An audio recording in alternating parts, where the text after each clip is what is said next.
The streets of Chengdu were supposed to be buzzing that morning. It was the kind of day when celebrities dared not step outside without being greeted by the glare of camera lenses and the shrill shouts of photographers elbowing each other for the perfect shot. Yet, on that oddly quiet morning, something inexplicable happened. The paparazzi simply vanished.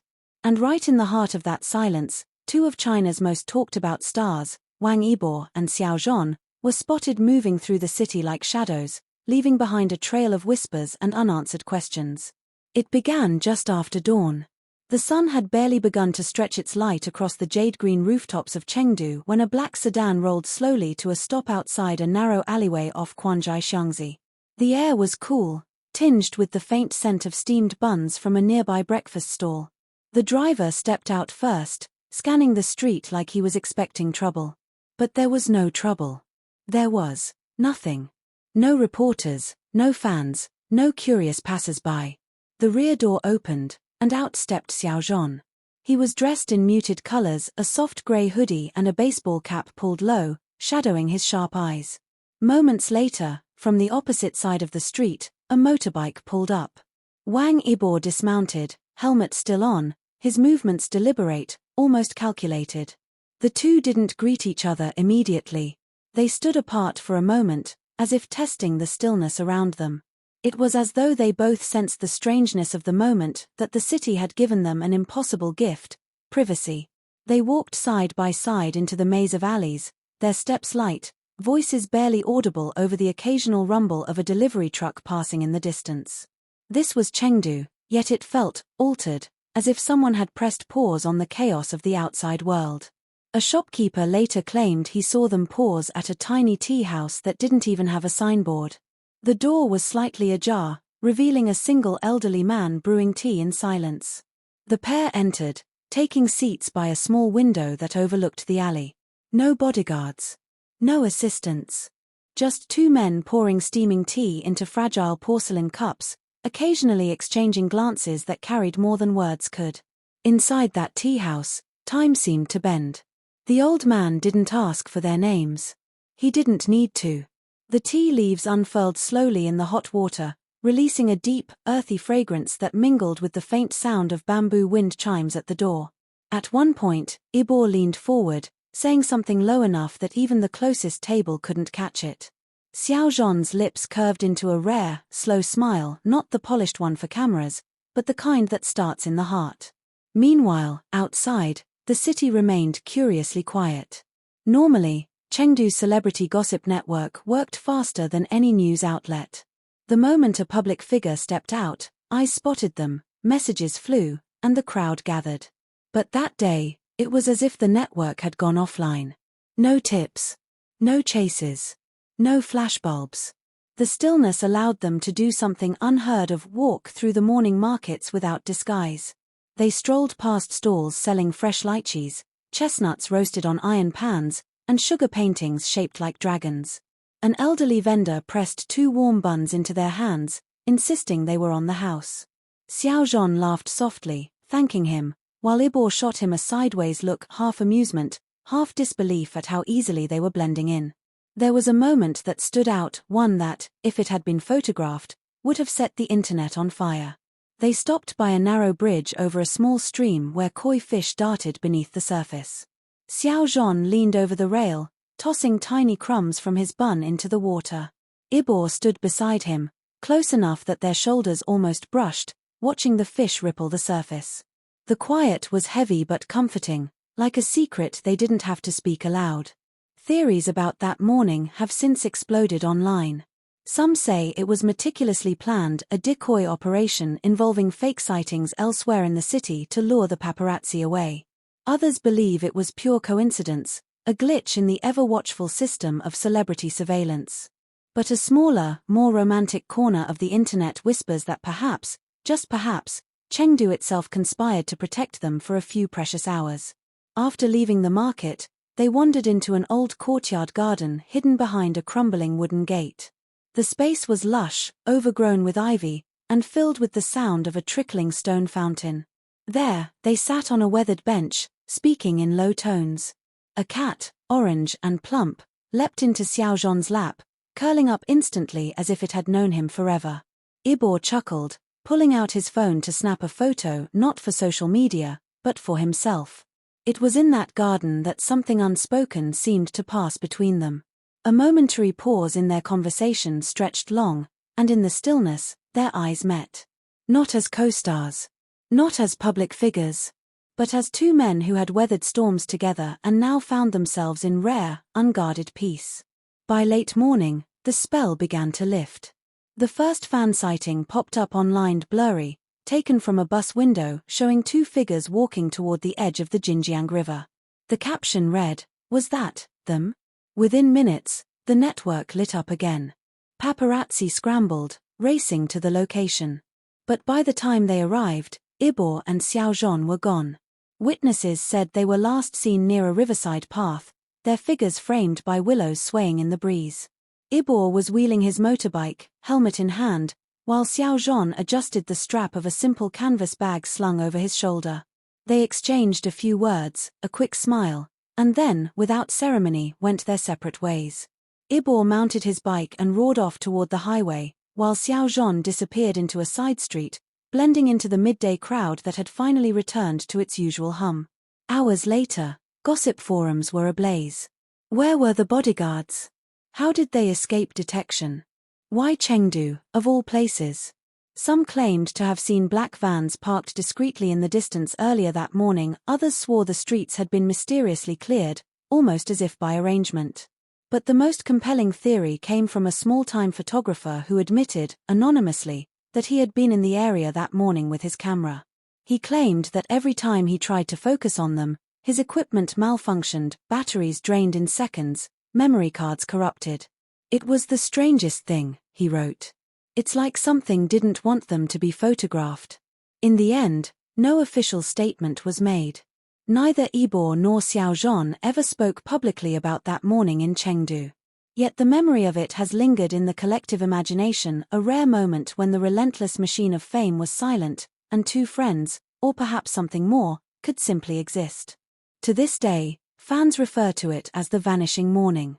Theories still swirl, photoshopped sightings circulate, and whispered fanfiction paints it as a secret date hidden in plain sight.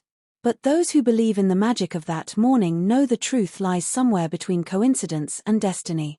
And maybe that's the real mystery, not where the paparazzi went, but why the universe decided to give them that morning at all. The first sign that something was different about that morning was the silence. Chengdu at dawn was never truly quiet, the distant rumble of buses, the faint chatter of early risers, and the occasional bicycle bell were constants. Yet on this particular morning, the city seemed to hold its breath. Even the pigeons that usually flocked around Quanzhai Xiang's rooftops were nowhere to be seen. The black sedan slid into the alley like it was slipping into another world. Its engine purred low, careful not to disturb the fragile stillness. From the outside, the car looked unremarkable, no tinted celebrity-grade windows, no luxury emblem gleaming in the early light. But inside sat a man who couldn't normally step onto a street without triggering chaos, Xiao. The door clicked open with a softness that felt deliberate, almost rehearsed. He emerged slowly, his steps measured. The cap pulled low over his eyes was just enough to hide the sharp recognition that would have spread like wildfire in seconds. A grey hoodie hung loosely on his frame, sleeves long enough to brush the tops of his hands. His gaze moved immediately to the far end of the alley, scanning for signs of movement, but there was nothing. No curious stares. No camera lenses peeking from behind parked scooters. On the opposite side, the growl of a motorbike echoed briefly before cutting off.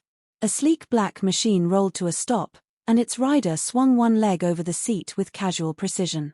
Helmet still on, Wang stood in a shaft of sunlight that filtered through the narrow space between two ancient brick buildings. The contrast was almost cinematic, one emerging from shadow, the other from light, and yet they met in the middle, in a strip of neutral ground where only their footsteps existed. For a moment, they didn't speak. The pause wasn't awkward, it was charged, almost electric. Xiao adjusted the strap of the small sling bag across his chest, his lips twitching into the faintest smile. Yibo's head tilted just slightly beneath the helmet visor, as if silently acknowledging the odd perfection of the scene. No cameras, no bodyguards, no hovering assistants barking into earpieces. Just them. The air smelled faintly of steamed rice and jasmine.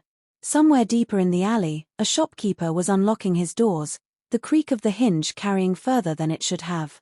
The whole place felt as though someone had hit a mute button on the city. Yibo finally removed his helmet, running a hand through his dark hair. Without the armor of his usual guarded expression, he looked younger, lighter. "You're early," he said, voice low. Xiao's smile widened, a spark of mischief in his eyes. "Or maybe you're late." The banter was quick, quiet, the kind of exchange that only existed between people who had crossed enough storms together to speak in shorthand. And then, without a word of where they were headed, they began to walk. The alley was a patchwork of old Chengdu, weathered brick walls, faded posters peeling in the corners, and red lanterns swaying gently above narrow wooden doors. Morning light pooled in uneven patches on the ground, their shadows stretching and shrinking as they moved. A stray cat darted past, disappearing into a gap between two shops. Xiao glanced after it, and Yibo caught the moment, an amused glance playing across his features. It was in these small, unspoken gestures that the morning's magic lived. Halfway down the alley, they passed a breakfast stall. Steam billowed from bamboo baskets stacked high, carrying the rich scent of pork buns and sweet custard bao. Normally, such a stall would be flanked by hurried locals, office workers clutching soy milk cups, and the occasional tourist snapping photos. But today, the stall was deserted. The owner, a wiry man with laugh lines etched deep into his face, looked up in mild surprise as they approached. "Two?" he asked simply, already reaching for the tongs. Xiao nodded, fishing in his pocket for change, but the man waved it off. "On the house," he said, sliding the warm buns into thin paper bags. "You two look like you could use a quiet morning." Neither of them corrected him. As they walked on, Xiao handed one of the bags to Yibo. The younger man took it with a sideways glance, half suspicion, half amusement. "What's this? You buying me breakfast now?" "You'll survive it," Xiao replied, his tone light but with an undertone that made Yibo chuckle. They turned a corner and came upon a small, nearly hidden tea house. Its wooden door was weathered, paint long faded, but the faint scent of oolong drifted into the street. The door was ajar, revealing a dimly lit interior with just one table occupied by an elderly man in a simple linen shirt, pouring tea in slow, deliberate movements. The man looked up as they entered but said nothing, simply gesturing to a table by the window. The glass was clouded with age, distorting the view of the alley outside into a watercolor blur. Yibo and Xiao took their seats without hesitation. No menus were offered, no orders placed, as if the tea house had already decided what they needed. Minutes later, two delicate porcelain cups appeared before them, steam curling upward in slow spirals. The tea was a deep amber, its surface trembling slightly with the warmth. Xiao cradled his cup between his hands, inhaling deeply before taking a sip. Across from him, Yibo leaned forward, elbows on the table, his gaze flicking between the tea and Xiao's expression as if searching for something. "What?" Xiao asked, setting his cup down. Yibo smirked faintly. "Just wondering if you actually came here for the tea or—" The sentence trailed off, unfinished, but the meaning hung in the air between them. Xiao didn't answer, only smiled and took another sip. Outside, the city remained strangely still. No footsteps hurried past the door, no car horns blared in the distance. For those few moments, the world existed only in the space between the steam of their teacups. They stayed there longer than they intended. The old man occasionally refilled their cups but never interrupted. Conversation ebbed and flowed, quiet jokes, half-whispered observations, comfortable silences that spoke louder than words. When they finally rose to leave, the old man nodded to them with a knowing look, as if he understood the weight of what they were carrying, not fame, not scandal, but the rare treasure of a morning untouched by the world's eyes. Stepping back into the alley, the sunlight felt warmer. Somewhere far away, the sound of a bus engine groaned to life. The spell was beginning to fade, but for now, they still had time. And with that, they began walking again, side by side, unhurried, unaware that this morning would soon become one of the most whispered about mysteries in their story. Don't forget to like, share, comment, and subscribe for more jaw-dropping celebrity stories you won't find anywhere else.